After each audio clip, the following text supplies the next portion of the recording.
So, instead of just writing like a big ass post, I decided I was gonna record a video. I mean, I don't have a voice recorder, so all you're gonna see is my ceiling.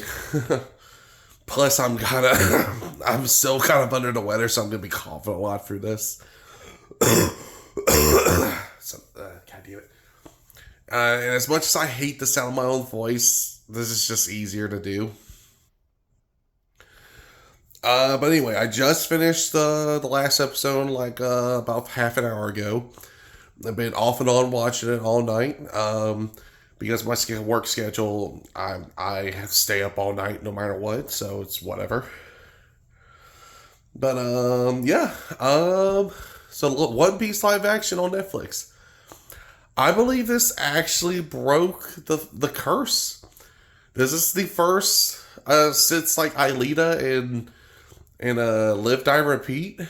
I believe this broke the curse of live action, or at least for for a full TV series kind of style, broke the curse. There's some liberties they did take, but I'll get into that. I'm just gonna go on my thoughts for per episode by episode. I'm gonna try not to spoil anything. So I'm gonna talk about episodes 1 and 2 at the same time, mainly because they do. All right, so One Piece is known for being a very dense series. There is a lot. There's so much referencing and foreshadowing in One Piece. It's unreal. Literally, like cover pages for the manga have literal stories to them that are being told side by side with the main story. That's just how much material there is in One Piece.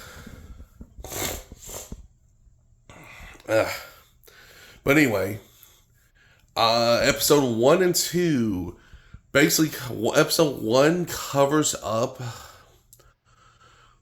Uh, well, 1 and 2 cover up all the way up to the Axe Hand Morgan stuff, and even showing like bits and pieces of Luffy's past. And I will say this: like the set designs, the costuming is on point. I'm flabbergasted. Like this is like Game of Thrones. Oh, maybe not, maybe not quite Game of Thrones, but it's there. Like the budget definitely reflects it. If y'all have seen the budget of live action One Piece episodes, oh boy. But yeah, there a lot happens in the first 2 episodes, which is what's the word? Which is pretty much the opposite of how people interpret the manga and anime for the beginning, because the beginning of One Piece is notoriously slow. But man, there a lot is jam packed in those first 2 episodes. They go through a lot, like at least 20 or so chapters of material, and they do condense a lot of stuff. Like Nami's in the series a lot earlier, and they kind of do fix they do play around with the order of events, and they do take a lot of liberties of what happens. Like for example, the fight with Alvida is at nighttime. Well, that's the very small minor ones like that. But but yeah, um, going on to episode 3 and 4. 3 and 4 covers the Syrup Village arc where they introduce Usopp. So Syrup Village to me is one of the worst arcs in One Piece. Like I can understand why people will be like, God, the stories there's is so slow. There's nothing going on. There's blah blah blah. They made a. I feel like it's weird. They've improved the writing of Syrup Village. Like it's. I think objectively, it's better than the manga and anime for that arc. And I mean, making something that was supposed to, which is said to, what I say to be, is the worst arc in One Piece, or at least the most boring arc, into probably one of the better parts of the live action, honestly. Yeah, like even Usopp is like, they toned down his mannerisms. Like, it's still Usopp, but he's nowhere near as insufferable. Like, a lot of people will say early Usopp is very, very insufferable. They held back on that. Like, they're like, he is nowhere near as like ridiculously over the top. Which, speaking of that, I'm gonna go into a. I know I'm kind of just like intermission, like just I'm just going off the top of my head. I did plan. I had made no plans or anything. The effects and stuff. I will say, it's not the best I've seen. And the way the set designs and the costume signs, hard carry the shit out of everything. But honestly, like Luffy stretching and stuff, it's gonna look weird no matter what. Like, I don't think there's no good way of making that look good in live action. Not that it looks bad, it just looks weird. But honestly, One Piece is a weird fucking series, so the live action does embrace a lot of the weirdness. Like, the transponder snails are in there. The fishman people look very fucking like they look like fucking monsters. They look like something out of like a like a Power Ranger episode where they're fighting like the goons and stuff, but with a budget.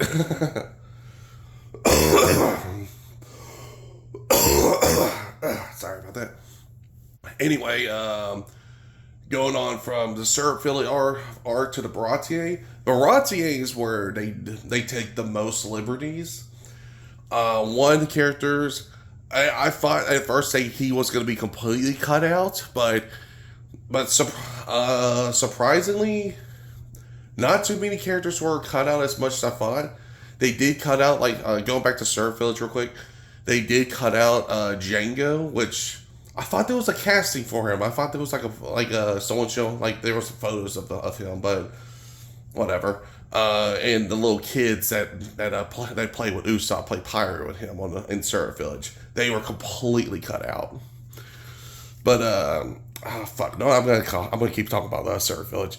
And so most of Syrup Village in the original manga and anime is mostly placed outside, like just a generic cliffside, generic forest. It's here in the live action One Piece. It's almost entirely set, and what's her name? And Kaya's mansion, the sick rich girl that Usopp likes. Which is the way they've done it. Like, the changes they made is pretty ingenious, actually. Like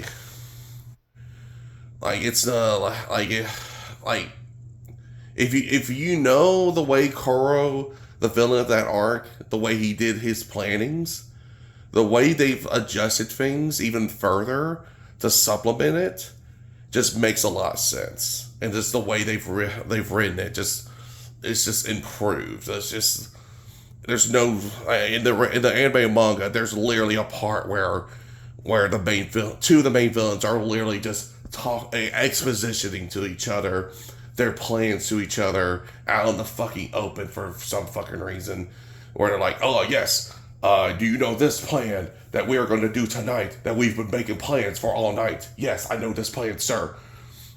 And with the main characters just overhearing it, it's like, that was fucking stupid. That was really fucking retarded. Here, they've made like they built on like what Oda, the creator of manga, the creator, they built on to where like a lot of foreshadowing comes in. Like there's parts where it's gonna be like, yeah, this makes sense. Like, yeah, like he would know this. You know, there's no stupid exposition. Like, they completely cut that out. Which, as I like Django, but they kept the Meow Band brothers. Well, Meow Brand brother and sister. So that was kind of a weird change, but whatever. They serve their role. Oh, you know what? I before Syrup Village actually. Buggy the Clown. Why did I skip that? I'm a mess right now. I'm sorry. Buggy the Clown, top fucking tier. Holy shit! Everything they did with him was great. The changes they made sense. We're going with the Buggy. This happens before Syrup Village and after Axe and Morgan. Like this is set between those. I know I'm jumping all over the place. The changes they've made, it's supplements. Like so, while they do take liberties with the story, they keep the story beats. Like the events happen the way they should happen, in order, in a way, while making liberties without ruining anything. You know.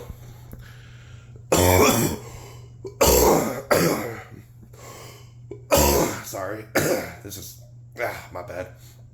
But yeah, everything with Buggy was an absolute blast. It's just phenomenal. Like that's one of my favorite parts of the entire show. All right, going back to Syrup Village. Well, maybe not Syrup Village. Sorry. So now we're going to the Baratier, like where I said like a lot of that. I think that's where the most liberties were changed. So Don Krieg, this was a character I thought was going to be completely cut out. They show him getting complete like so in the original. I know I said no spoilers, but this is really a spoiler for the manga and anime. So sorry about this, but it's such a small part in the live action. But Don Krieg and his crew were being hunted down by Mihawk for sport. So instead of him like getting away, Mihawk just fucking cuts him down. Like Gin is the only one that survives, and Gin just makes one small scene, and he does not show up for the rest of the live action. Which is sad because Gin was actually a really nice character. So that was kind of like I will say that's a little disappointing thing. It's no negative. It's not negative toward the series, but it's like a slight disappointment that we didn't get to see more of that. But with Don Krieg's role being completely minimized, it makes sense. But instead of Don Krieg, we have Arlong showing up much earlier, which is I like the change they did with Arlong. All right, I'll talk about like his appearance and stuff. But I'm going to talk about like the placement they did with his story, because like a lot of villains in One Piece, especially early on, you go from early in One Piece, it's just island to island to island, just little most kind of separated story beats with only the main cast really connecting everything together at the beginning. But they made Arlong just show up much earlier as a way to tie things together with the last bit of the show, which honestly I think was a good change. I'm not gonna say it's better, but I'm gonna say it's that they did. I think it was a good change. Uh, let's see. And speaking of Baratier, Mihawk. Oh my God, Mihawk. One Buggy tier. Like, maybe not as good as Buggy, because Buggy's like triple S tier. Like fucking, that they just knocked out the fucking park. And Buggy kind of sticks around longer than he actually did in the manga and anime, in like really good ways. But with Mihawk, man, they did. God, yeah, he was so fucking good. And then going to from there to Arlong Park, there's some changes in they mostly just keep to it. There's a few exceptions they did in Arlong Park that's a little disappointing, especially in the future. There's a character that's missing that they didn't include. I mean, they can still write him in later on if they ever make it there. Who knows? but this character not being in Arlong Park, he's a fishman. Uh, it kind of sucks. But like I said, it's not. It doesn't. It's in a way. It doesn't suck that it makes the story worse or anyway. It just sucks as a fan watching it. It's like, oh, he's not here. Dang. Well, let's see what they go with the rest of it. But a lot of the changes they made, the liberties they made to it, is I think were very positive to Arlong, especially toward the end. There's stuff that happens toward the end of Arlong Park, which is like we don't really feel in the manga and anime. There's no real emotional connection to it. While here, you know, they show it more and more sooner, which makes these parts like toward the end, the finale, more satisfying. I think the if you know if you're a fan and you know what it is, you can talk to me about it, and I'll tell you what it is. But probably the largest liberty they've made is including Luffy's grandfather much sorry, much sooner. Like Luffy's grandfather like only first appears in like the little chapter cover stories.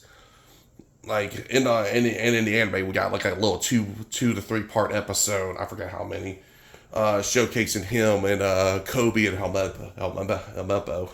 How the fuck you say its name? Uh, but like they turn Garp into a more reoccurring character, which is very interesting, and I think this actually kind of helps develop Luffy a little bit quicker. Luffy's the type of character who like his character development isn't like on surface level. Like you don't like if you're just reading through it, most people will claim Luffy doesn't gain any character development, but it's the opposite where it's not character development, but we start understanding his character.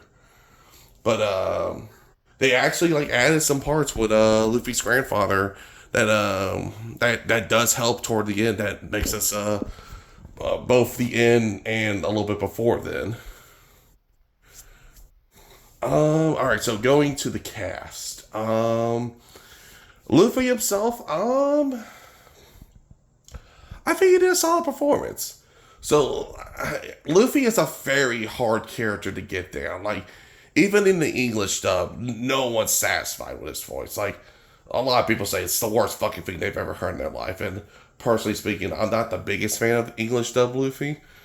I think it's serviceable, and I would put live action Luffy above that. It's serviceable and a little endearing. Like I think he does a good job. Luffy's an incredibly hard character to get down, especially for live action, and I think they did it. Like they did a good job with that. Zoro. Zoro stays a little like at the beginning. Zoro's a lot more withdrawn than what he should be, I think. You know, but I think the way they've written the cast, like they don't like instantly, like they're not instant buddy, which is I think makes a lot more sense. Because like even towards like Syrup Village, they're still kind of bickering with each other. While in the anime and manga, they're kind of almost kind of instantly friends. Not so much completely instantly, but they let it gradually build up a little bit more in live action, and especially with Zoro. But like he starts opening up as the series goes on, which is nice. I think they've written Zoro pretty well, and the actor for him, he is a little what's the word God, this is gonna drive me crazy. Stoic, but like I said, he gradually opens up, and I think the actor did a good enough job. Like the way he looks and like the design is great. Um, Nami, like with Zoro, she's kind of more, a little bit more rough around the edges a little bit in the beginning. Like she's always been kind of like the straight man of the group for the comedic stuff in the beginning, and in here she's kind of like oh, I don't want to be around these people, which makes sense because she hates pirates. So I think if the way they read her kind of fits with that, and like with Zoro, she gradually opens up and it feels natural, and I feel like her performance gets better as the series went on. Usopp, like I said before, they made Usopp like in the early Usopp, but like Usopp or whatever. They made Usopp far less insufferable. I think it's to a much bigger benefit for his character for here. No, he doesn't have the long nose, which is kind of weird because they have the little title cards at the beginning of episodes where they kind of like show like they're designed around the character, and they have one of his where it shows the skull with a long nose, but the actor doesn't have a long nose, so kind of a weird omission. But like it's not a deal breaker or anything. If anyone's like, Sanji's Usopp's nose isn't long. Oh, fuck this show. This show's fucking stupid. Which I've argued with people on Twitter already about some really fucking dumb shit. But anyway. But yeah, Usopp Surgical, like really good. I enjoyed this character a lot. Sanji, the last member to show up. I like him. Like I said, they did tone him. Early Sanji isn't as like over the top as he is later on about like his woman love, which a lot of people do not like nowadays. Oh boy, it's very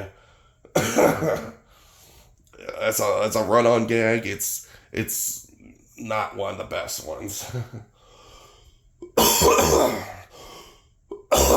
Which makes me wonder how they're gonna deal with certain parts later on if they ever, and this is way in the future, if they ever handle certain scenes with Sanji. But yeah, Sanji was overall pretty good. Like I said, I like him. He did a great job.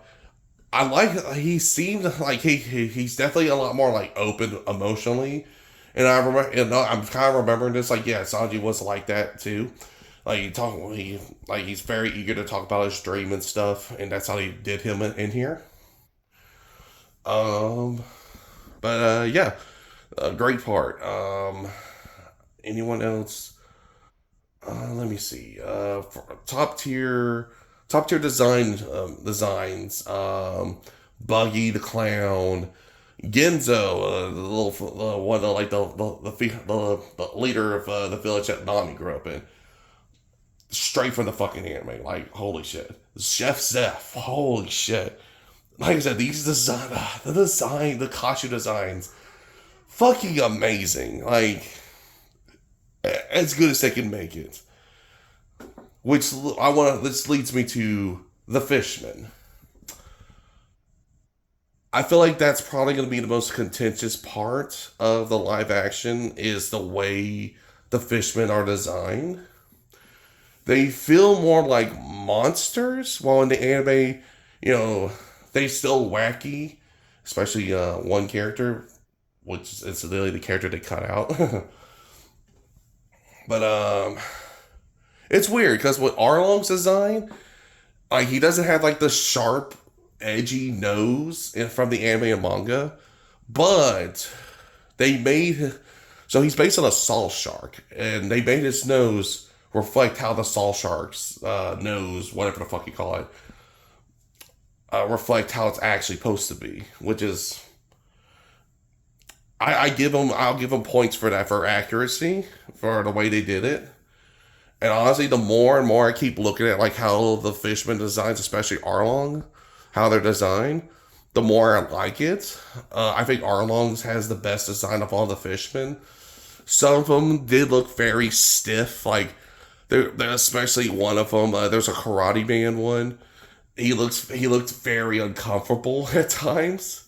Like they look like they look like they have so much makeup and shit on their faces that they can't emote properly, except for Arlong, which honestly Arlong was great too. Um, he didn't seem as intimidating in the previews, but they did it good. Like they gave him a lot more room to grow, a lot more room for us to show his character. Let me see. What's next? So the action and choreography. It's not, it's not the best I've seen, and some of them kind of like. There's a lot of parts where it looks like it's clearly like characters look like they're kind of just like floating or like being like thrown around on strings and stuff. And there's a lot there. They don't tone down the over the top stuff. They a little, but it's not toned down enough. Where if a character when some people get punched, they do get sent fucking flying, and it does look a little awkward at times. I will say that. But I will say the sword fighting and stuff is very interesting. It's not the best I've seen, but visually it does the job. Whenever Sanji and Zoro are fighting, and that's probably the best parts of the action. Luffy, he takes a long time to wind up for a lot of his moves, which makes sense, but I don't know. Like I said before, get the rubber bullshit. It's gonna be fucking impossible to get that looking correct, and I'll be astounded if we get like an accurate like fantastic Mr. Fantastic in the future, and it doesn't look fucking weird. I will fucking applaud Marvel for trying. But is there anything else?